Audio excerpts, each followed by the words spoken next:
ఈశ్వరా నాకు అది ఉంది, ఈశ్వరా నాకు ఇది ఉంది అంటే ఆయన ఇవ్వనిది నీకే ఉంది. నీకున్నది ఏదైనా ఉంటే ఆయన ప్రసాదం ఒక్కటే ఉంది. అందుకే ఆ తత్వం తెలుసున్నవాడు ఏది మాట్లాడినా గంభీరంగా ఉంటుంది.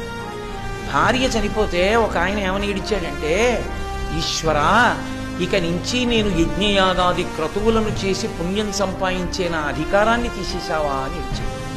ఎందుచేత అంటే భార్య వెళ్ళిపోయింది అనుకోండి, ఇక ఎడం భుజం మీద ఉత్తరీయం వేసుకోకూడదు. ఎడం భుజం మీద ఉత్తరీయం వేసుకునే అధికారం పోతే తన కడుపున పుట్టిన కూతుర్ని కూడా కన్యాదానం చేయకూడదు.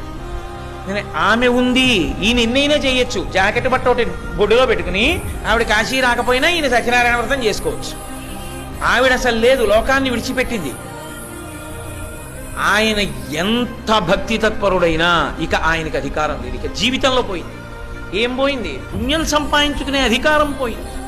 కాబట్టి ఈశ్వర నువ్వు ఇచ్చినదే నువ్వు తీసేసావా అని ఏడిచాడు. కాబట్టి ఏదైనా ఈశ్వరుడిచ్చిందని గ్రహించిన వాడెవడో వాడు భక్తుడు. ఆ భక్తికి ఆయన లొంగిపోతాడు.